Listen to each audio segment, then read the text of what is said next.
আসসালামু আলাইকুম সুপ্রিয় দর্শক, আজকে আমরা চলে আসছি আগানগর বড়ুয়া না বড়ুয়া। উনি হচ্ছেন আমাদের মনির ভাই। আমি ওনার সাথে পরিচয় নিমসার বাজারে। উনি প্রতিদিন নিমসার বাজারে পাইকারি খুচরা লতি বিক্রি করেন। পাশাপাশি উনি নিজেই যে লতিটা নিজেই প্রোডাকশন উৎপাদন করতেছেন নিজের জমিতে। তো উনি ওনার সাথে কথাবার্তা বলাতে বলছে যে আপনারা যদি একদিন আসেন আমার জমিটা দেখবেন কিভাবে আমি ফলন ফলাই এবং নিজের জমি। তো সেই সুবাদে আমি ওনার সাথে দেখা করতে আসছি। আসসালামু আলাইকুম মনির ভাই, কেমন আছেন? জি ভালো, কেমন আছেন? আলহামদুলিল্লাহ। তো আপনারা মানে যারা দর্শক আছেন এবং অনেকে জানতে চায় যে কিভাবে লতি আপনারা উৎপাদন করেন, অনেক কষ্ট করে লতি উৎপাদন করেন, কিভাবে লতি তৈরি মানে শুরু থেকেই বিস্তারিত বলবেন। কতদিনের ফসল এই লতিটা? ফসলটা আপনার 3 মাস লাগে আপনার জমিতে আসার জন্য। 3 মাস না? জি। তো মানে সময়টা কোন সময় আপনার লতি চাষটা করেন সাধারণত? সময়টা মৌসুম মনে করেন যে আপনার ভাদ্র মাস থেকে শুরু করেন।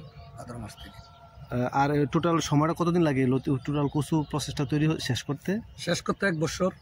1 বছর? জি 1 বছর। তো এটা কি জাত লাগাইছেন? এটা আপনার বগুড়া জাত। বগুড়া? জি বগুড়ার জাত। আর কি জাত হয়ে থাকে? আবার দেশি জাতও আছে। বরিশালের একটা আছে না? হ্যাঁ, এটা বরিশালের জাত। বরিশাল বগুড়া কি সেম? আচ্ছা, তো এখন এটা কতদিন হয়েছে এই জমিটা করতেছেন? এটা আপনার 5 মাস হয়ে গেছে। 5 মাস হয়ে গেছে। লতি কাটছেন এর আগে? হ্যাঁ কাটছি। কটা কাটা দিছে? এই আজকে লই আপনার মনে করেন 4 কাটা দিছি।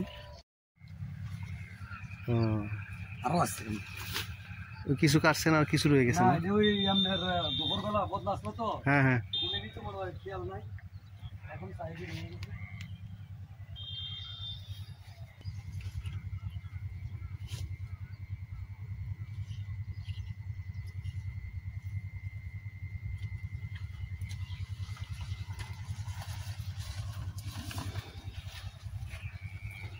প্রতিদিন মোটামুটি মানে 1 সপ্তাহ পর কাটেন না? হ্যাঁ, সপ্তাহে একদিন না? হ্যাঁ, সপ্তাহে একদিন। আপনার মনে করেন যে এটা বীজ নেই, এটা মিজ দিলে আপনার এরকম সারা হয়ে যাবে, মিজ দিলে। ও, মিজ দিলে এরকম চারা হয়ে যাবে না? সপ্তাহ কাটতে হবে আমার একটু, সপ্তাহ 2 দিন ওভার হয়ে যাবে এই চারাগুলা হয়ে গেছে, তাহলে সবগুলো থাকবে এরকম।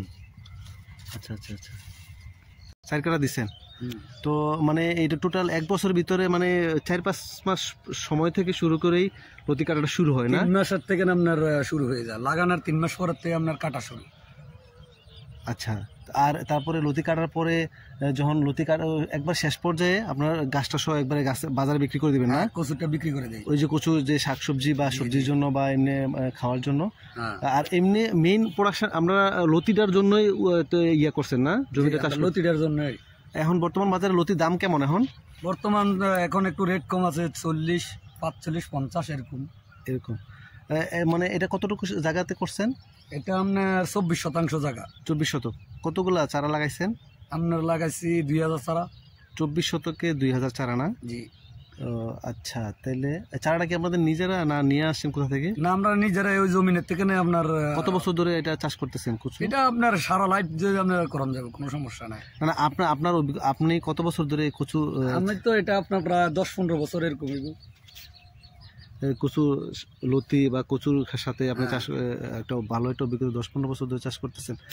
রোগবালাই কিরকম হয় লতি বা এইসব কচু চাষে? তেমন বেশি না, মনে করেন যে গরমটা বেশি থাকলে একটু ফসা লাগে, আর একটু ঠান্ডা হলে এই জমিটা ভালো হয়। আচ্ছা, ঠান্ডা দিয়ে হয় ভালো, ঠান্ডাতে ভালো হয়। হ্যাঁ, এটা ঠান্ডাতে ভালো। যারা আসলে কচু চাষ করেন তাদের জন্য অবশ্যই একটা প্লাস পয়েন্ট এটা উনি বলেই দিচ্ছেন যে ঠান্ডাতে ভালো হয়, গরম হইলে একটু সমস্যা হয়, তাই না? জি। আচ্ছা, আর এমনি আবার আপনার গরমেও আছে আরেকটা জাত আছে আপনার দেশি জাত। দেশিটা? হ্যাঁ, দেশিটা এটা আপনার গরমে হয়, এটা কোনো সমস্যা নেই, এটা ঠান্ডা হইলে আবার হয় না। ও, দেশিটা আবার গরমে ভালো হয়, তাই না? জি। ঠান্ডাতে সমস্যা? হ্যাঁ, ঠান্ডাতে আবার হয় না। আচ্ছা আচ্ছা আচ্ছা, তাহলে মোটামুটি এটা চাষ করে কি মানুষ কেমন লাভবান? হ্যাঁ, মোটামুটি ভালো। মনে করেন যে আজকে আমি প্রায় 100 কিলো কাটছি। এই যে আজকে যে সকালবেলা যেগুলো আছেন না? জি, এগুলো আজকে সকালে মানে একটু ধুয়ে পরিষ্কার করে রেখে দিচ্ছেন, তো রাত্রে পাঠাই দিবেন? রাত্রে। 100 কেজি কাটছেন না? 100 কেজি কাটছি, 24 শতাংশ জায়গা। 50 টাকা কেজি বেচলে আপনি হিসাব করেন। তো প্রায় 50 টাকা কেজি হলে তো 5,000 টাকা মাস খরচ যাবে, মনে করেন 1-1,500 টাকা। সপ্তাহে 1,500 টাকা খরচ। কি খরচটা কি 1-1,500 খরচটা কি? সার ওষুধ, তারপরে কি সার দেন? কি সার দেন? সার দিয়ে আপনার ইউরিয়া, টিসি, পটাশ, তারপরে আপনার এই ভিটামিন জাতীয় প্যাকেট আছে। আচ্ছা, আর ওষুধ ওষুধ দেয় আপনার পোকার ওষুধ, লেদা পোকার ওষুধ। ওই যে পাতাটা খাই ফেলে না? ওই যে পাতাটা খাইয়ে ফেলাইছে, পোকার ওষুধ দিতে হবে আর কি। আচ্ছা আচ্ছা আচ্ছা, এটা কি ওষুধ দেন? এটা লেদার ওষুধ দিয়ে আপনার যেমন নাইট্রো আছে, সোলার আছে, বা আন্টিমিলেট আছে, অনেক ধরনের জাতের ওষুধ আছে। নাইট্রো, সোলার, তারপরে আপনার আন্টিমিলেট আছে। আচ্ছা আচ্ছা, এইসব ওষুধগুলো স্প্রে করে দেন না? হ্যাঁ, স্প্রে করি মোটামুটি। তাহলে আপনি যারা নতুন, যদি কেউ মনে করেন এদিকে আপনারা চাষ করতেছেন, কিছু কিছু জায়গায় আছে যারা বেকার যুবক, তারা চাচ্ছে যে আপনার কাছ থেকে যদি মানে ওই যে কচুর যে বীজ মানে চারা নিতে চায়, তাহলে আপনার আমি নাম্বার দিয়ে দেবো, কিন্তু যে সমস্যা নাই, আপনার থেকে আপনাকে চারা সংগ্রহ করে রাখবেন, বা আপনার নিজের জন্য যা রাখেন, পাশাপাশি যদি কিছু বেশি থাকে তাহলে ওনারা যোগাযোগ করে আপনার নাম্বারে নিয়ে যাবে। ঠিক আছে? আমি গতকালকে একজনের নিয়ে আপনি দিয়েছি, আপনার 200 চারা 400 টাকা দিছি। 2 টাকা পিস? 2 টাকা পিস। এখন কি লাগানো যাবে এগুলা? হ্যাঁ, এখন লাগানো যাবে। এখন তো আপনার শীত শুরু হয়েছে, এটা শীতে দিয়ে হয়, আপনার এটা গরমে দিয়ে হয় না। আচ্ছা আচ্ছা, ও শীতের জন্য এটা ভালো, শীতের জন্য পুরো শীত আপনার। আবার যখন শীত যায় গরমের মৌসুম হবে, এটা তো বড় হয়ে যাবে। হ্যাঁ, তখন আর মনে করেন যে এখন ওই টাইমে আর পচা লাগে না, ওই টাইমে সমস্যা হয়। ও শীতে মানে পচা খুব কম না? হ্যাঁ জি, মানে ছোট থাকতে আপনার শীতেও এটা হইতে হবে, বড় হয়ে গেলে আপনার গরমে আর কোনো সমস্যা হয় না। আচ্ছা, মেইনলি এটা লতির জন্য না? জি, এটা লতির জন্য, আবার কচুর জন্য। কচু মানে ওই লতি শেষ হলে তারপর কচুর জন্য বিক্রি করে দেয়। আবার ওইটার আপনার আরেকটা আছে, লতিরাজ না কি জাত এটা? হ্যাঁ, কি জাত? বগুড়া জাত না? আচ্ছা আচ্ছা আচ্ছা, কিছু কাইটা ফালাই দিচ্ছেন না কাইটা দিচ্ছেন? কাইটা দিছি, এগুলো আপনার একটু ছোট হয়ে যায়, ফুটে যায় আর এই জন্য। ও আচ্ছা, যখন এটা কচুর ওই যে মানে কচুর সারা হওয়া শুরু করতে এটা বাদ দিয়ে দেয়? এটা বাদ দিয়ে দেয়। আর যেটা একটু লম্বার দিকে মুখটা বোঝা যাচ্ছে, ওইটা আপনার ওইটা রাখে দেয়? আচ্ছা আচ্ছা আচ্ছা আচ্ছা, ঠিক আছে।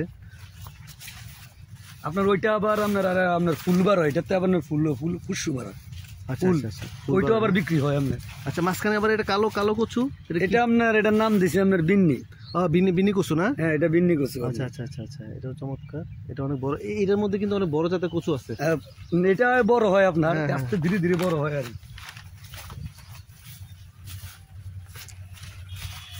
এমনি তো তেমন কোনো বেশি পরিচর্যা নাই, এই তো পরিষ্কার পরিচ্ছন্ন রাখা সেটা, তাই না? জমিটা পরিষ্কার রাখতে হবে, আবার এটা আপনার পানি দিতে হবে, শেষ করতে হবে। এটা শেষ দেবো এখন। আচ্ছা, কতদিন মানে সবসময় মোটামুটি সেচে থাকলেই লতিটা ভালো উৎপাদন হয়, তাই না?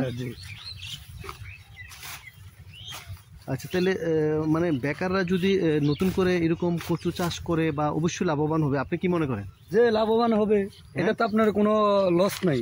কোনো লস নাই। হ্যাঁ, এটা কোনো লস নাই, এটা শুধু লাভবান। এটা একটু পরিশ্রম করলে সারে, সপ্তাহে 2 দিন পরিশ্রম করতে হবে।